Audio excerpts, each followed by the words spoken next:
Well, welcome back, everyone. We are here for our next installment in The History of Protestantism by James A. Wylie. We're still in Book First, and we've come to Chapter 11, and we should be able to finish up Book First today, get through both Chapter 11 and 12. Chapter 11 is Protestants before Protestantism. Our subtitles here, or subjects that will be covered in this chapter, are first Berengarius, the first opponent of transubstantiation. Numerous councils condemn him. His recantation. The martyrs of Orleans. Their confession, their condemnation and martyrdom, Peter de Bryes and the Petrobrusians. Henry, effects of his eloquence. Saint Bernard sent to oppose him. Henry apprehended. His fate unknown. Arnold of Brescia, birth and education. His picture of his times. His scheme of reform inveighs against the wealth of the hierarchy. His popularity, condemned by Innocent II and banished from Italy, returns upon the Pope's death, labors 10 years in Rome, demands a separation of the temporal and spiritual authority. Adrian IV, he suppresses the movement. Arnold is burned. In pursuing to an end the history of the Albigensian Crusades, we have been carried somewhat beyond the point of time at which we had arrived. We now return. A succession of light which shines out at intervals amid the darkness of the ages guides our eye onward. In the middle of the 11th century appears Berengarius of Tours in France. He is the first public opponent of transubstantiation. A century had now passed since the monk, Paschasius Radbertus, had hatched that astounding dogma. In an age of knowledge, such a tenet would have subjected its author to the suspicion of lunacy. But in times of darkness, like those in which this opinion first issued from the convent of Corbeil, the more mysterious the doctrine, the more likely was it to find believers. The words of Scripture, "This is my body," torn from their context and held up before the eyes of ignorant men, seemed to give some countenance to the tenet. Besides, it was the interest of the priesthood to believe it, and to make others believe it too, for the gift of working a prodigy like this invested them with a superhuman power and gave them immense reverence in the eyes of the people. The battle that Berengarius now opened enables us to judge of the wide extent which the belief in transubstantiation had already acquired. Everywhere in France, in Germany, in Italy, we find a commotion arising on the appearance of its opponent. We see bishops bestirring themselves to oppose this impious and sacrilegious heresy, and numerous councils convoked to condemn it. The Council at Vercelli in 1049, under Leo IX, which was attended by many foreign prelates, condemned it, and in doing so condemned also, as Berengarius maintained, the doctrine of Ambrose, of Augustine, and of Jerome. There followed a succession of councils at Paris, 1050, at Tours, 1055, at Rome, 1059, at Rouen, 1063, at Poitiers, 1075, and again at Rome, 1078, at all of which the opinions of Berengarius were discussed and condemned. This shows us how eager Rome was to establish the fiction of Paschasius, and the alarm she felt lest the adherents of Berengarius should multiply and her dogma be extinguished before it had time to establish itself. Twice did Berengarius appear before the famous Hildebrand. First in the Council of Tours, where Hildebrand filled the post of papal legate, and secondly at the Council of Rome, where he presided as Gregory VII. The piety of Berengarius was admitted. His eloquence was great, but his courage was not equal to his genius and convictions. When brought face to face with the stake, he shrank from the fire. A second and third time did he recant his opinions. He even sealed his recantation, according to Dupin, with his subscription and oath. But no sooner was he back again in France than he began publishing his old opinions anew. Numbers in all the countries of Christendom who had not accepted the fiction of Paschasius broke silence, emboldened by the stand made by Berengarius, and declared themselves of the same sentiments. Matthew of Westminster, 1087, says that Berengarius of Tours, being fallen into heresy, had already almost corrupted all the French, Italians, and English. His great opponent was Lanfranc, Archbishop of Canterbury, who attacked him not on the head of transubstantiation only, but as guilty of all the heresies of the Waldenses, and as maintaining with them that the Church remained with them alone, and that Rome was the congregation of the wicked, and the seat of Satan.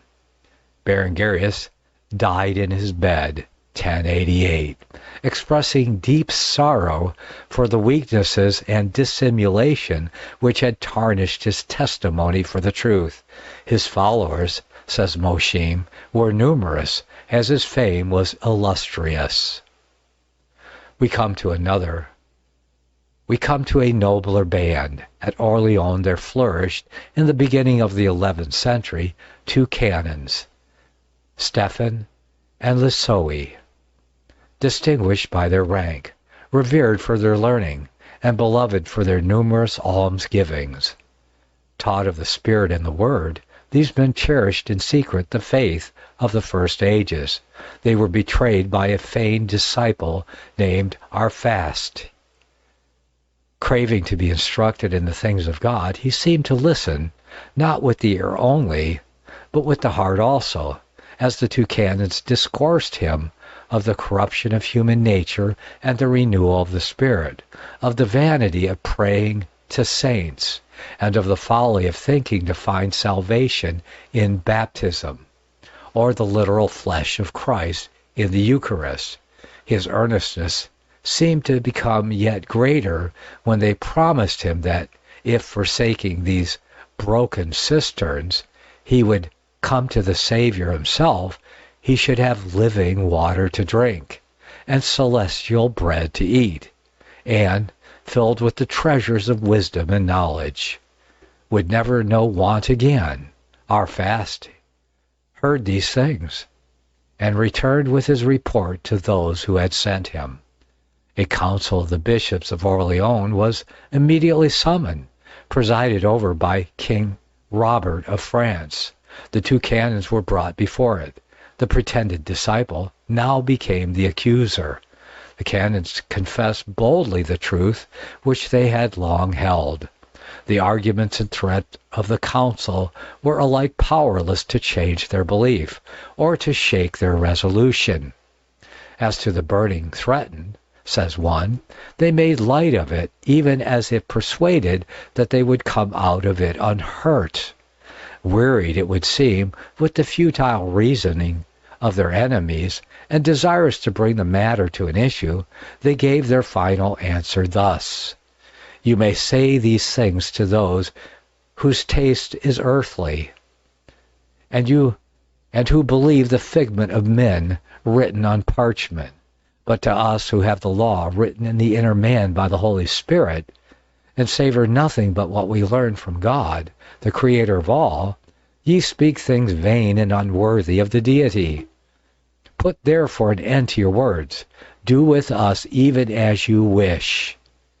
Even now we see our King reigning in the heavenly places, who with his right hand is conducting us to immortal triumphs and heavenly joys." They were condemned as Manichaeans. Had they been so indeed, Rome would have visited them with contempt, not with persecution. She was too wise to pursue with fire and sword a thing as shadowy as Manichaeism, which she knew could do her no manner of harm. The power that confronted her in these two canons and their disciples came from another sphere. Hence, the rage with which she assailed it. These two martyrs were not alone in their death. Of the citizens of Orleans there were 10, some say 12, who shared their faith, and who were willing to share their stake. They were first stripped of their clerical vestments, then buffeted like their master, then smitten with rods. The queen, who was present, setting the example in these acts of violence by striking one of them and putting his eye out. Finally, they were led outside the city, where a great fire had been kindled to consume them. They entered the flames with a smile upon their faces.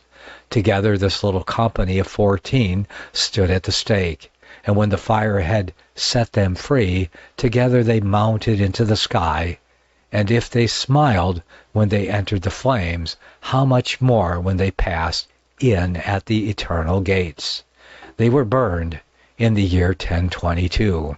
So far as the light of history serves us, theirs were the first since the era of primitive persecutions. Illustrious pioneers, they go, but they leave their ineffaceable traces on the road, that the hundreds and thousands of their countrymen who are to follow may not faint when called to pass through the same torments to the same everlasting joys. We next mention Peter de Bryse, who appeared in the following century, the 12th, because it enables us to indicate the rise of and explain the name borne by the Petrobrusians. Their founder, who labored in the provinces of Dauphine, Provence, and Languedoc, taught no novelties of doctrine. He trod, touching the face, in the steps of apostolic men, even as Felix Neff, 5 centuries later, followed in his. After 20 years of missionary labors, Peter de Bryse was seized and burned to death, 1126, in the town of St. Giles near Toulouse. The leading tenets professed by his followers, the Petrobrusians, as we learn from the accusations of their enemies, were that baptism avails not without faith, that Christ is only spiritually present in the sacrament, that prayers and alms profit not dead men, that purgatory is a mere invention, and that the church is not made up of cemented stones, but of believing men.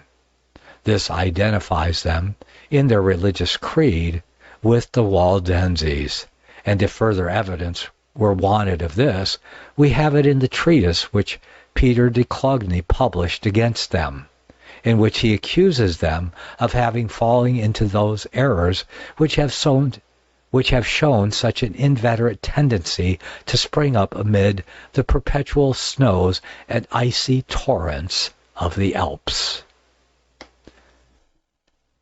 When Peter de Bryse had finished his course, he was succeeded by a preacher of the name of Henry, an Italian by birth, who also gave his name to his followers, the Henricians. Henry, who enjoyed a high repute for sanctity, wielded a most commanding eloquence. The enchantment of his voice was enough, said his enemies, a little envious, to melt the very stones. It performed what may perhaps be accounted a still greater feat. It brought, according to an eye-witness, the very priests to its feet.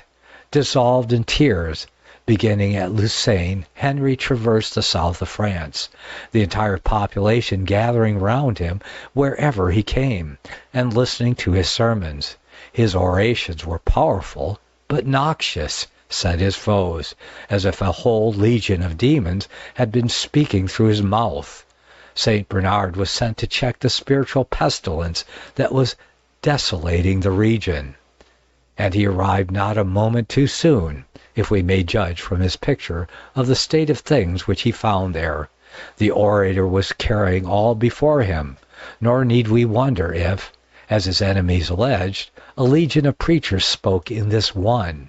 The churches were emptied, the priests were without flocks, and the time-honored and edifying custom of pilgrimages, of fasts, of invocations of saints, and oblations for the dead were all neglected. How many disorders, says St. Bernard, writing to the Count of Toulouse, do we every day hear that Henry commits in the Church of God? That ravenous wolf is within your dominions, clothed with a sheep's skin, but we know him by his works. The churches are like synagogues, the sanctuary despoiled of its holiness, the sacraments looked upon as profane institutions. The feast days have lost their solemnity. Men grow up in sin, and everyday souls are borne away before the terrible tribunal of Christ without first being reconciled to and fortified by the Holy Communion. In refusing Christians'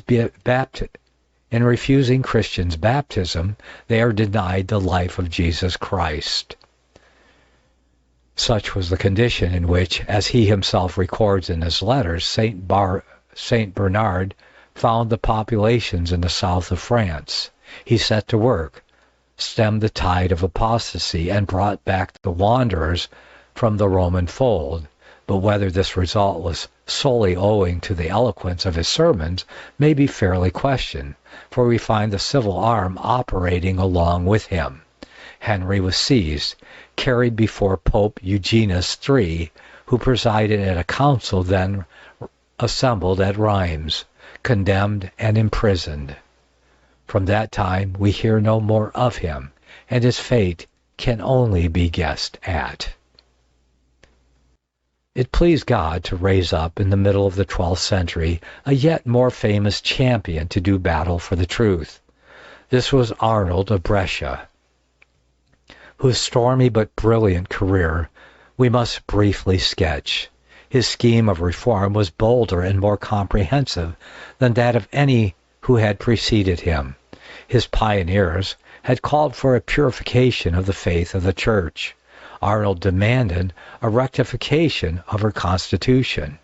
He was a simple reader in the church of his native town, and possessed no advantages of birth, but, fired with love of learning, he traveled into France that he might sit at the feet of Abelard, whose fame was then filling Christendom.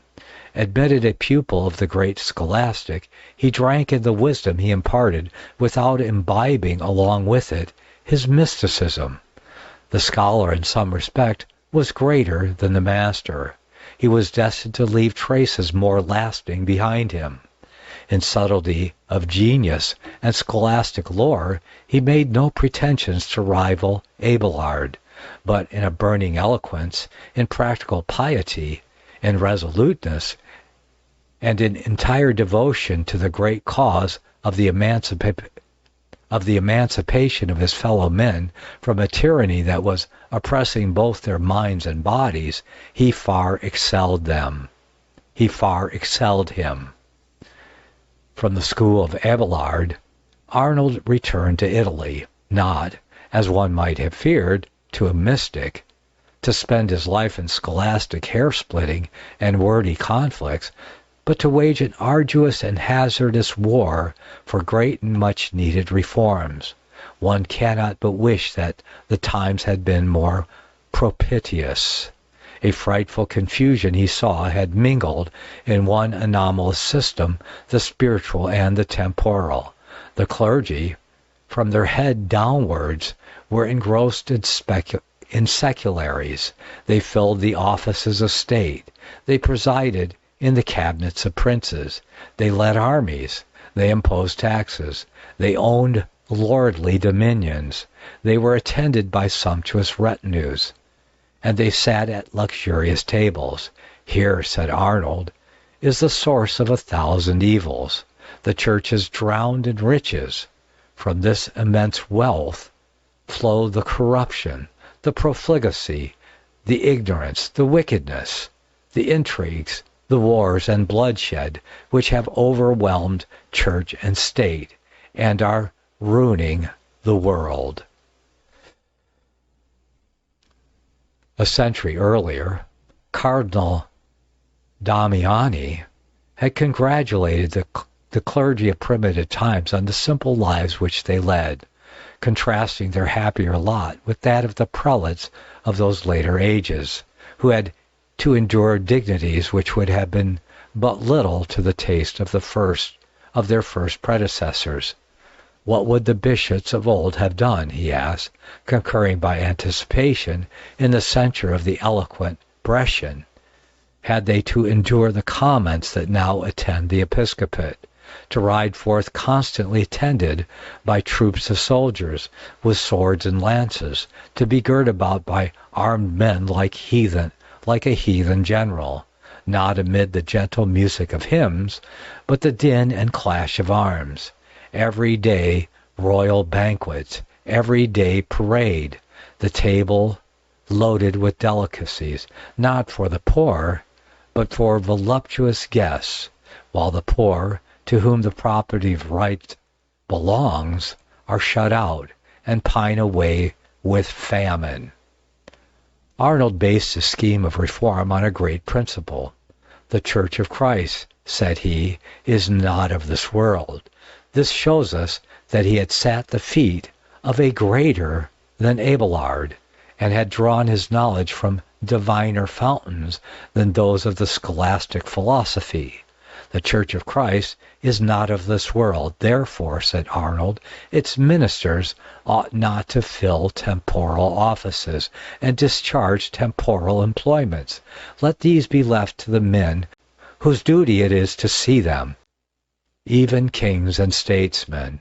Nor do the ministers of Christ need, in order to the discharge of their spiritual functions, the enormous revenues which are continually flowing into their coffers. Let all this wealth, those lands, palaces, and hoards be surrendered to the rulers of the state, and let the ministers of religion henceforward be maintained by the frugal yet competent provision of the tithes and the voluntary offerings of their flocks, set free from occupations which consume their time, degrade their office, and corrupt their heart. The clergy will lead their flocks to the pastures of the gospel, and knowledge and piety will again revisit the earth.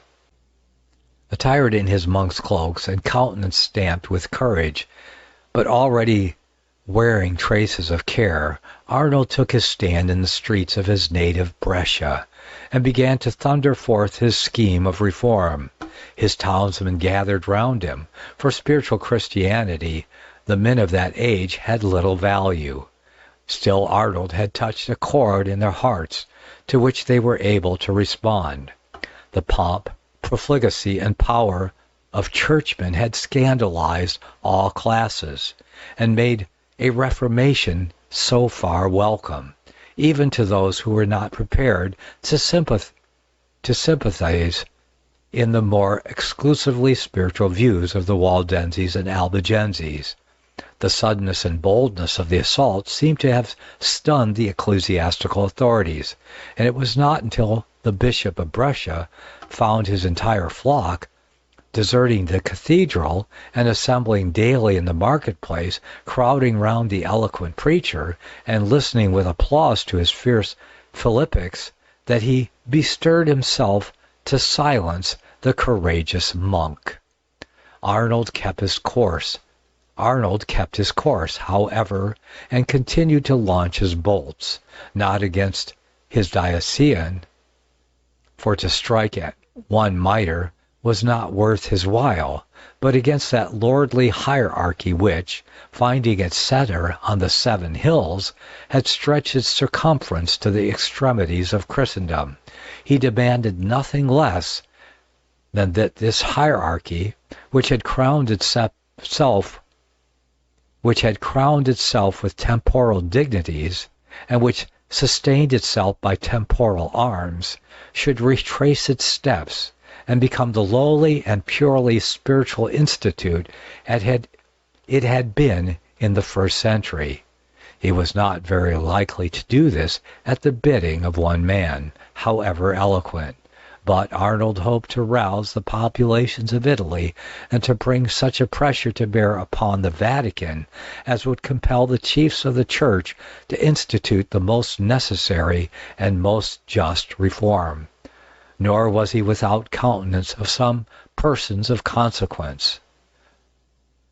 Maeafratus, the Council of Brescia, at the first supported his movement. The bishop, deeming it hopeless to contend against Arnold on the spot, in the midst of his numerous followers, complained of him to the Pope. Innocent II convoked a general council in the Vatican and summoned Arnold to Rome. The summons was obeyed. The crime of the monk was of all others the most heinous in the eyes of the hierarchy. He had attacked the authority, riches, and pleasures of the priesthood, but other pretexts must be found on which to condemn him. Besides this, it was said of him that he was unsound in his judgment about the sacrament of the altar and infant baptism. We find that St. Bernard, sending to Pope Innocent II a catalogue of the errors of the Abelardus, whose scholar Arnold had been, accuseth him of teaching, according to the Eucharist, that the accidents existed in the air, but not with the subject, and that when a rat doth eat the sacrament, God withdraweth whither he pleaseth, and preserves where he pleases the body of Jesus Christ. The sum of this is that Arnold rejected transubstantiation and did not believe in baptismal regeneration, and on these grounds the council found it convenient to rest their sentence, condemning him to perpetual silence. Arnold now retired from Italy, and passing the Alps he settled himself, Otho tells us, in a place of Germany called Turego or Zurich, belonging to the Diocese of Constance, where he continued to disseminate his doctrine, the seeds of which, it may be presumed, continued to vegetate until the time of Zwingli. Hearing that Innocent II was dead, Arnold returned to Rome in the beginning of the pontificate of Eugenius III, 1144 and 45. One feels surprise bordering on astonishment to see a man with the condemnation of a pope and council resting on his head, deliberately marching in at the gates of Rome and throwing down the gage of battle to the Vatican. The desperate measure, as Gibbon calls it, of erecting his standard in Rome itself in the face of the successor of St. Peter, but the action was not as desperate as it looks. The Italy of those days was perhaps at the least papal of all the countries in Europe. The Italians, says Macri, could not indeed be said to feel at this period, the 15th century, but remark is equally applicable to the 12th, a superstitious devotion to the See of Rome. This did not originally form a discriminating feature of their national character. It was superinduced, and the formation of it can be distinctly traced to causes which produced their full effects subsequently to the era of the Reformation. The republics of Italy in the Middle Ages gave many proofs of religious independence, and singly braved the menaces and excommunications of the Vatican at a time when all Europe trembled at the sound of its thunder.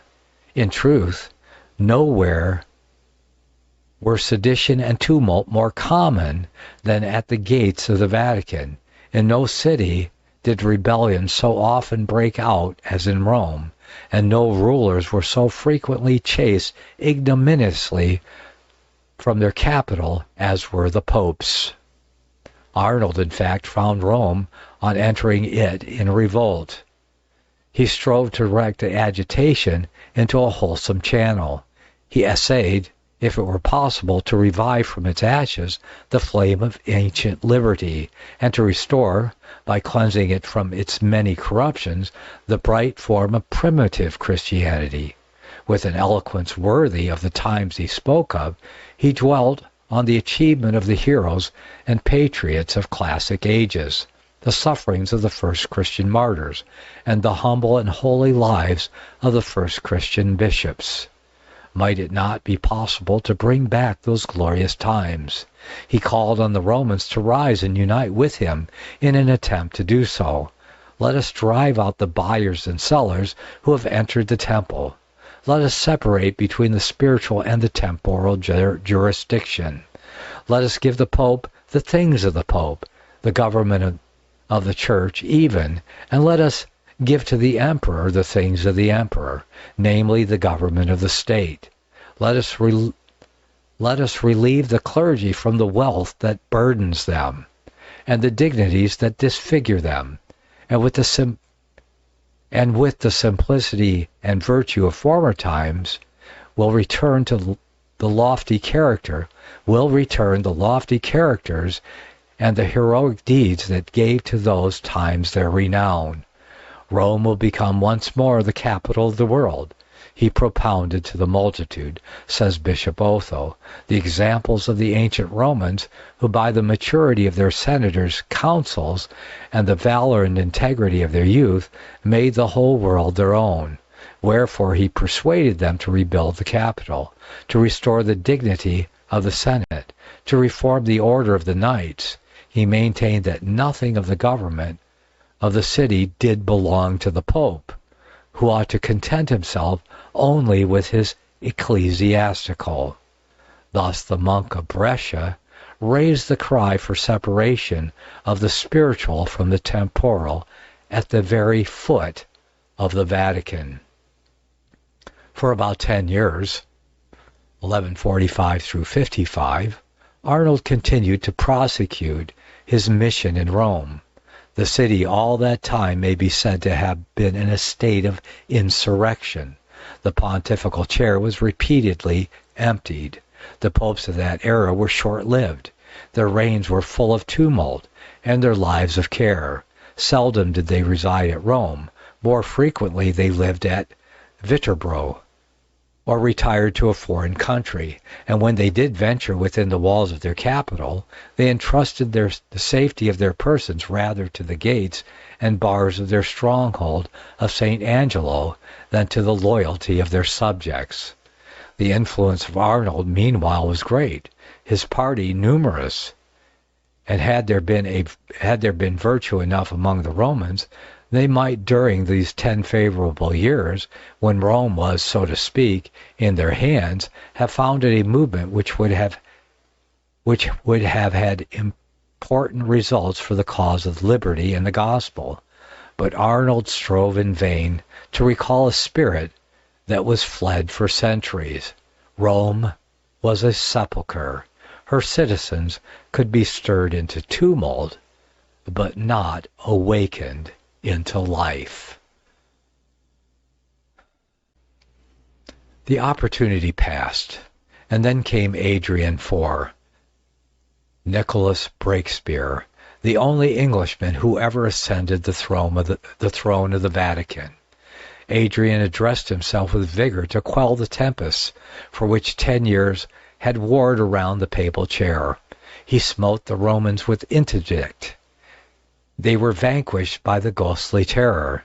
They banished Arnold, and the portals of the churches, to them the gates of heaven, were reopened to the penitent citizens. But the exile of Arnold did not suffice to appease the anger of Adrian. The pontiff bargained with Frederick Barbarossa, who was then soliciting from the Pope coronation as emperor, that the monks should be given up.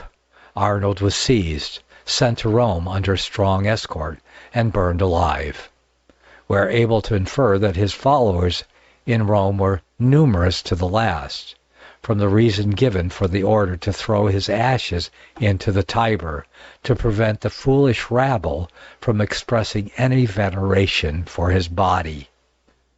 Arnold had been burned to ashes, but the movement he had inaugurated was not extinguished by his martyrdom. The men of his times had condemned his cause. It was destined, nevertheless, 7 centuries afterwards, to receive the favorable and all but unanimous verdict of Europe. Every succeeding reformer and patriot took up his cry for a separation between the spiritual and temporal, seeing in the union of the two in the Romish princedom one cause of the corruption and tyranny which afflicted both church and state. Wycliffe made this demand in the 14th century, Savonarola in the 15th, and the reformers in the 16th. Political men in the following centuries reiterated and proclaimed with ever-growing emphasis the doctrine of Arnold. At last, on the 20th of September, 1870, it obtained its crowning victory. On that day the Italians entered Rome. The temporal sovereignty of the Pope came to an end. The scepter was disjoined from the mitre, and the movement celebrated its triumph on the same spot where its first champion had been burned. Chapter 12. Abelard and Rise of Modern Skepticism. Number and variety of sects. One faith. Who gave us the Bible? Abelard of Paris. His fame. Father of modern skepticism, the parting of the ways. Since Abelard, three currents in Christendom: the evangelical, the ultramontane, the skeptical. One is apt, from a cursory survey of the Christendom of those days, to conceive it as speckled with an almost endless variety of opinions and doctrines, and dotted all over with numerous and diverse religious sects. We read of the Waldenses of the south of the Alps, and the Albigenses on the north of these mountains. We are told of the Petrobrusians appearing in this year, and the Henricians rising in that. We see the company of Manichaeans burned in one city, and a body of Paulikians martyred in another. We find the Petrini planting themselves in this province, and the Cathari spreading themselves over that other. We figure to ourselves as many conflicting creeds as there are rival standards, and we are on the point perhaps of bewailing the supposed diversity of opinion as a consequence of breaking loose from the center of unity in Rome. Some even of our religious historians seem haunted by the idea that each one of these many bodies is representative of a different dogma, and that dogma an error. The impression is a natural one, we own, but it is entirely erroneous. In this diversity, there was a grand unity. It was substantially the same creed that was professed by all these bodies. They were all agreed in drawing their theology from the same divine fountain. The Bible was their one infallible rule and authority. Its cardinal doctrines they embodied in their creed and exemplified in their lives. Individuals, doubtless, there were among them of erroneous belief, and of immoral character. It is of the general body that we speak. That body, though dispersed over many kingdoms and known by various names, found a common center in the one Lord and a common bond in the one faith.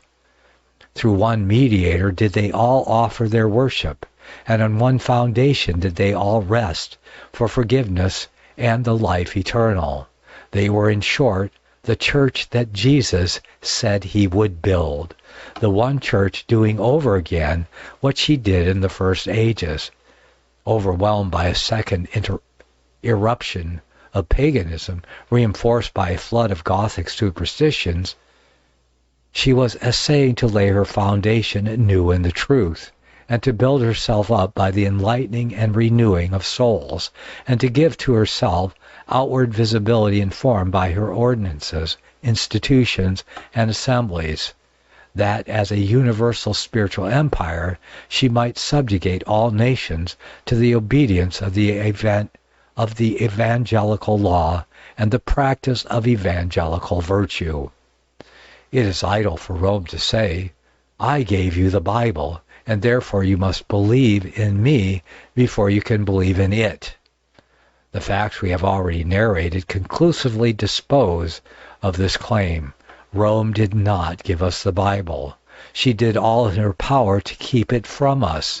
She retained it under the seal of a dead language, and when others broke that seal, and threw open its pages to all, she stood over the book, and unsheathing her fiery sword, would permit none to read the message of life, save at the peril of eternal anathema. We owe the Bible, that is, the transmission of it, to those persecuted communities which we have so rapidly passed in review. They received it from the primitive church and carried it down to us. They translated it into the mother tongue of the nations. They colported it over Christendom, singing it in their lays and as troubadours, preaching it in their sermons as missionaries, and living it out as Christians. They fought the battle of the Word of God against tradition, which sought to bury it. They sealed their testimony for it at the stake. But for them, so far as human agency is concerned, the Bible would, ere this day, have disappeared from the world. Their care to keep this torch burning is one of the marks which indubitably certify them as forming part of that one true Catholic Church, which God called into existence. And here we're using the word Catholic, and I believe it should be a lowercase c, Catholic Church, rather than an uppercase Catholic Church, a proper name, Catholic meaning universal. But I digress. Their care to keep this torch burning is one of the marks which indubitably certify them as forming part of that one true Catholic Church, which God certified into existence at first by his word, and which, by the same instrumentality he has in the conversion of souls, perpetuated from age to age. But although under great variety of names, there is found substantial identity of doctrine among these numerous bodies. It is clear that a host of new, contradictory, and most heterogeneous opinions began to spring up in the age we speak of. The opponents of the Albigenses and the Waldenses, more especially Alanus, in his little book Against Heretics, and Binarius, the opponent of the Waldenses, have massed together all these discordant sentiments and charged them upon the evangelical communities.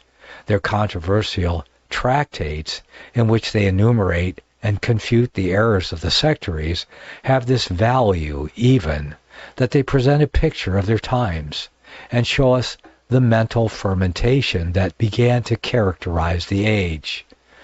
But are we to infer that the Albigenses and their allies held all the opinions which their enemies impute to them? That they at one and the same time believed that God did and did not exist? That the world had been created, and yet that it had existed from eternity? That an atonement had been made for the sin of man by Christ, and that yet the cross was a fable? That the joys of paradise were reserved for the righteous, and yet that there was neither soul nor spirit, hell nor heaven? No, these were to impute to them an impossible creed. Did these philosophical and skeptical opinions, then, exist only in the imaginations of their accusers? No. What manifestly we are to infer is that outside the Albigensian and evangelical pale, there was a large growth of skeptical and atheistic sentiment, more or less developed, and that the superstition and tyranny of the Church of Rome had even then, in the 13th and 14th centuries, impelled the rising intellect of Christendom into a channel dangerous at once to her own power and to the existence of Christianity. Her champions, partly from the lack of discrimination, partly from a desire to paint in odious colors those whom they denominated heretics, mingled in one the doctrines drawn from Scripture and the speculations and impieties of an infidel philosophy, and compounding them into one creed, laid the monstrous thing at the door of the Albigenses, just as in our own day we have seen popes and popish writers include in the same category and confound in the same condemnation the professors of Protestantism and the disciples of Pantheism. From the 12th century and the times of Peter Abelard, we can discover three currents of thought in Christianity. Peter Abelard was the first and, in some respects, the greatest of modern skeptics. He was the first person in Christendom to attack publicly the doctrine of the Church of Rome from the side of free thinking.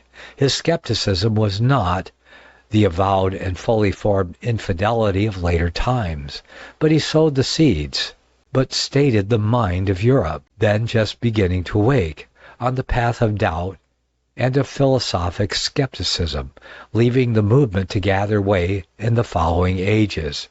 But that he did sow the seeds which future laborers took pains to cultivate cannot be doubted by those who weigh carefully his teachings on the head of the Trinity, of the person of Christ, of the power of the human will, of the doctrine of sin, and other subjects. And these seeds he sowed widely. He was a man of vast erudition, keen wit, and elegant rhetoric, and the novelty of his views and the fame of his genius attracted crowds of students from all countries to his lectures. Dazzled by the eloquence of their teacher, and completely captivated by the originality and subtlety of his daring genius, these scholars carried back to their homes the views of Abelard, and diffused them from England on the one side to Sicily on the other. Had Rome possessed the infallibility she boasts, she would have foreseen to what this would grow, and provided an effectual remedy before the movement had gone beyond control. She did, indeed, divine, to some extent, the true character of the principles which the renowned but unfortunate teacher was so freely scattering on the opening mind of Christendom. She assembled a council and condemned them as erroneous, but Abelard went on as before, the laurel round his brow, the thorn at his breast, propounding to yet greater crowds of scholars his peculiar opinions and doctrines. Rome has always been more lenient to skeptical than to evangelical views, and thus, whilst she burned Arnold, she permitted Abelard to die a monk and canon in her communion. But here in the 12th century, at the chair of Abelard, we stand at the parting of the ways.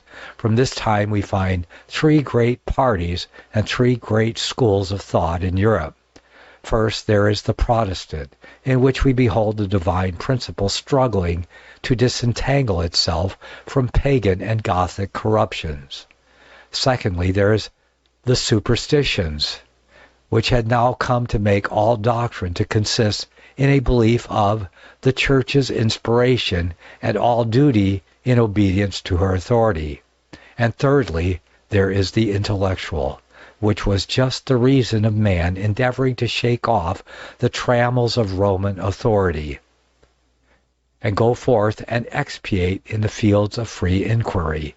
It did right to assert this freedom, but unhappily it altogether ignored the existence of the spiritual faculty in man, by which the things of the spiritual world are to be apprehended, and by which the intellect itself has often to be controlled.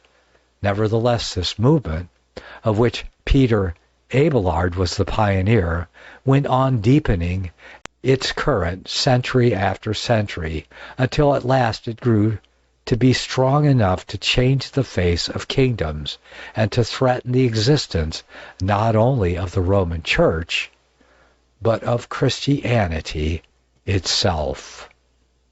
There we have the completion of chapter 12 and book first.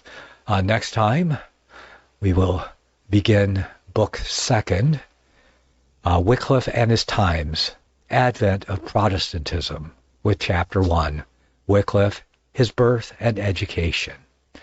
You've been listening to me. I'm Nicholas Arthur, and this is a prophecy reformation, and I guess we need to add hidden history to that reformation too. A reformation in history and prophecy, but not so much a reformation of history, because we don't need to reform it. We just need to revive it and keep it from being hidden and bring it out into the open, exactly where the Antichrist and his minions want to keep it and don't want it. They don't want it in the open. They want to keep it hidden so that people will believe in their counter-reformation prophecy, which requires them to keep as much of this history hidden from the church, and especially those of sons and daughters of Protestantism, who now just call themselves evangelicals. Yes, the Antichrist has muddied the name of Protestantism clearly and intentionally in the world, so that it is even thought to be a bad name. Even evangelicals, many today, think of the name Protestant as a past evil, but it is not. That's all we have time for today. May the Almighty bless you and keep you as you travel on the narrow way that leads to life. I'll see you next time. Hi, I'm Nicholas Arthur, and I'd like to introduce you to my latest book, Reformed Prophecy Interpretation, an apology for Reformed premillennial historicism in the 21st century. As with primitive biblical Christianity, historicism is the method of prophecy interpretation restored with the advent of the Protestant Reformation, and had become so widely held that for a long time it was called the Protestant view. My book is not so much about the errors of dispensationalism or amillennialism. Rather, it is about the historicist alternative to understanding many of the same passages from the vantage point of prophecy fulfilled in history, for those that desire more than mere hypotheses bolstered with conjectured speculation, those who require explicit biblical exegesis and verified historical fulfillment, and are not willing to accept speculation as anything other than what it is, speculation, not truth. This book is for you. Over the last century, this method of interpretation has become almost completely forgotten, even by Protestants, in the face of a method that is based almost entirely on future speculation, rather than fulfilled prophecy in history. In my book, I examine the reasons for this and investigate some of the prophecy which has been fulfilled in the interim, as well as present an apology for Reformed premillennial historicism to the 21st century. If you're interested in a copy of my book, you can go to my website, crosstheborder.org, and get more information there, or you may also find it at Amazon. Be informed, edified, and grow in the faith as your spirit is daily nourished in a biblical worldview, because you love the truth. firstamendmentradio.net/MOPI. Faith comes by hearing, and hearing by the Word of God. Always listenable, at work or on the go. firstamendmentradio.net/Moby. No download or app necessary.